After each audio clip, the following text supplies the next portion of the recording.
이 일 후에 내가 들으니 하늘에 허다한 무리의 큰 음성 같은 것이 있어 이르되, 할렐루야! 구원과 영광과 능력이 우리 하나님께 있도다. 그의 심판은 참되고 의로운지라. 음행으로 땅을 더럽게 한 큰 음녀를 심판하사 자기 종들의 피를 그 음녀의 손에 갚으셨도다.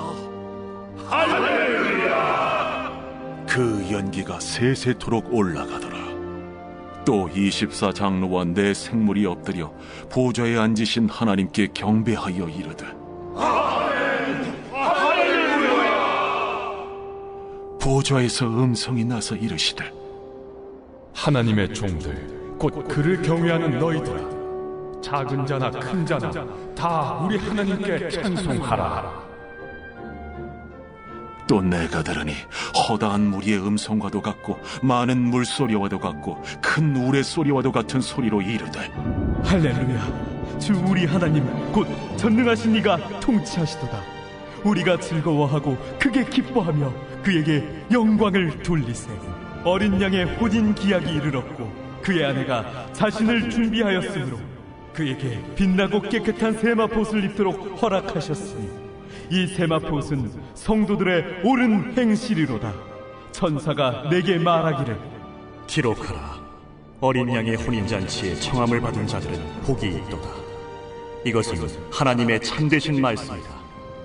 내가 그 발 앞에 엎드려 경배하려 하니 그가 나에게 말하기를, 나는 너와 및 예수의 증언을 받은 내 형제들과 같이 된 종이니 삼가 그리하지 말고 오직 하나님께 경배하라. 예수의 증언은 예언의 영이다.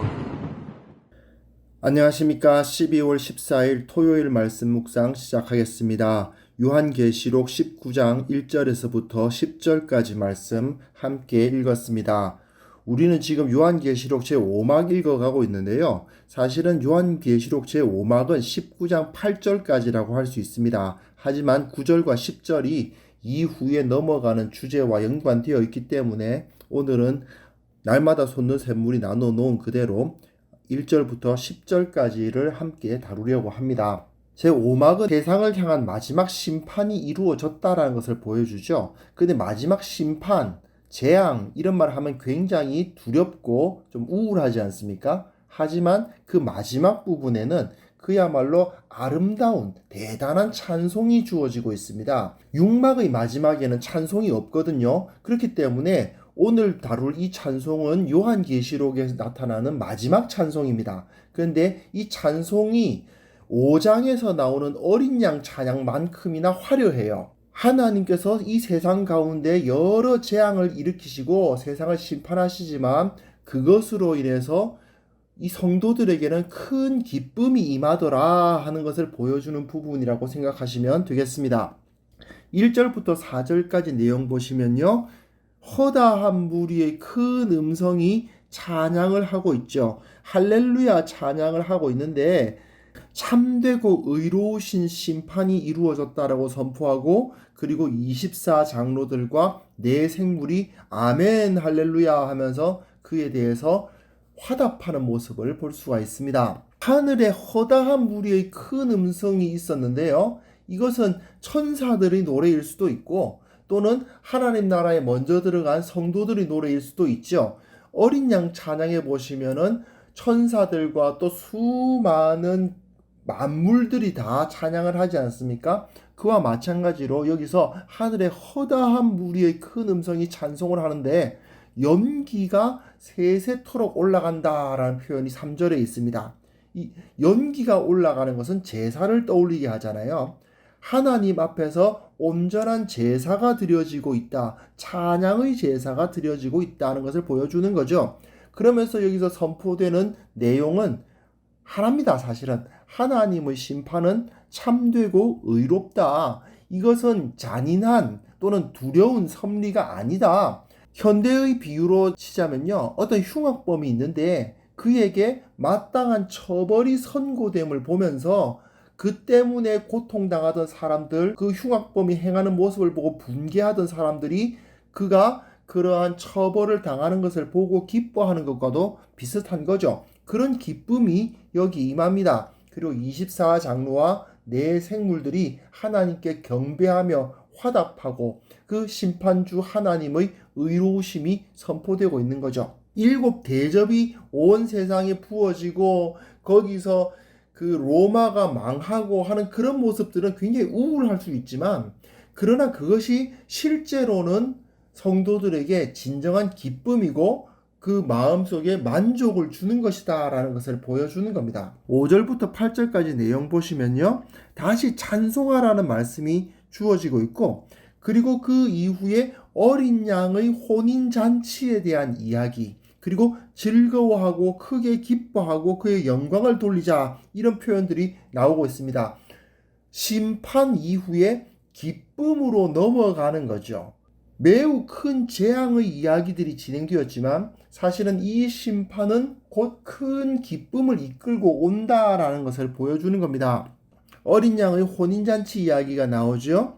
하나님의 통치가 이루어지고 그것으로 인해서 기쁨과 즐거움이 넘치고 어린 양의 혼인잔치가 준비되고 있다라는 선포가 주어집니다. 이건 사실은 제6막 다음 막을 준비하기 위한 단서예요. 혼인잔치는 그 안에 있는 모두가 다 기뻐하는 자리거든요. 신랑도 기쁘고 신부도 기쁘고 신랑 친구들도 기쁘고 신부 친구들도 기쁘고 그런 거예요. 그 가운데서는 악감정을 품는 사람들이 없거든요. 그런 모습이 이 세상 가운데 나타난다는 것입니다. 모든 사람들이 함께 기뻐할 날이 나온다. 그러면서 거기에 참여하는 사람들은 누구냐? 어린 양, 예수 그리스도죠. 신부, 교회를 말하는 것입니다. 그리고 거기에 참석자들이라고 말하고 있는데 그 성도들이 세마포 옷이 준비되죠. 세마포 옷이라는 것은 성도들이 옳은 행실, 올바르게 살아감, 그 어린 양의 혼인잔치가 이루어질 때까지 자신의 삶을 지키면서 어떻게든 하나님 앞에 정결하게 살려고 했던 사람들이 그 어린 양의 혼인잔치에 참여해서 함께 기뻐할 것이다 라는 노래입니다. 예, 이렇게 제5막이 끝나는 거예요.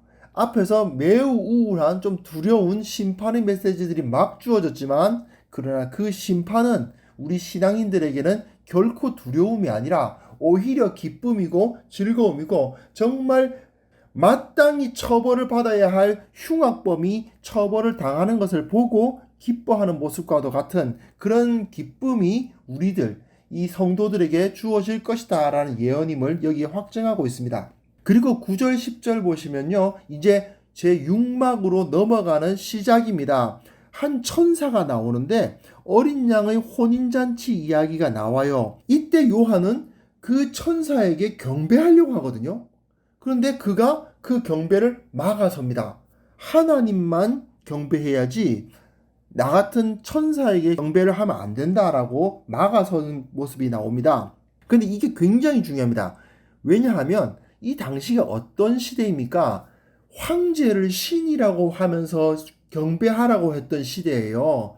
그 상황에서 우리는 황제는, 즉 사람은 경배하지 않는다. 황제가 아니라 천사라 하더라도 그에게 경배하지 않는데 어찌 사람인 황제에게 경배할 수 있겠느냐라는 그 메시지를 여기에 심어주고 있는 거죠. 그래서 6막은 오직 하나님께 경배하라고 말하는 천사의 말로 방금 시작했고요. 22장 8절 9절에 보시면 또 한 명의 천사가 나타나는데 여기까지가 제6막의 끝이에요.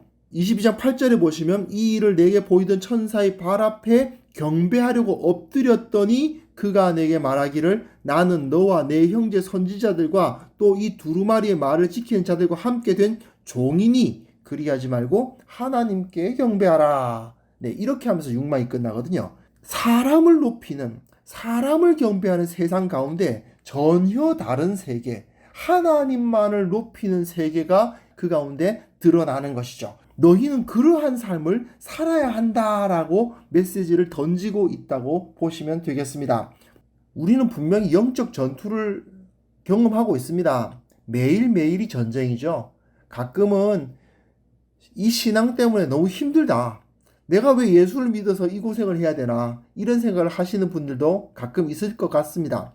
하지만 이 영적 전투 이후에는 어린 양의 혼인잔치가 있다는 사실을 믿을 수 있었으면 좋겠습니다. 로마 시대 생각해 보십시오. 그야말로 황제 숭배의 광풍 속에서 자기 신앙을 지키고 살았던 성도들이 있었습니다. 우리는 그 정도는 아니지 않습니까? 그 1세기 로마의 성도들이 이 어린 양의 혼인잔치를 노래하는 찬송, 그 찬송이 울려 퍼질 날만을 기대하면서 하루하루 살아갔던 것을 생각해 본다면 우리는 충분히 그들보다 더 나은 환경 가운데에서 하나님의 나라를 꿈꾸며 살아갈 수 있지 않을까 생각합니다.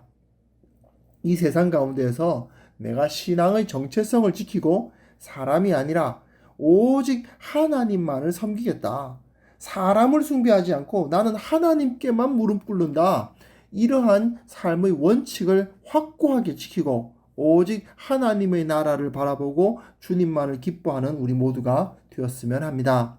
하나님 아버지, 주님께서 우리에게 참 이 세상 가운데에서 영적 전투를 감당하며 예수 그리스도의 제자로서 살아가라는 사명을 주셨는데 그 사명이 가끔은 무겁고 가끔은 힘겹게 느껴집니다.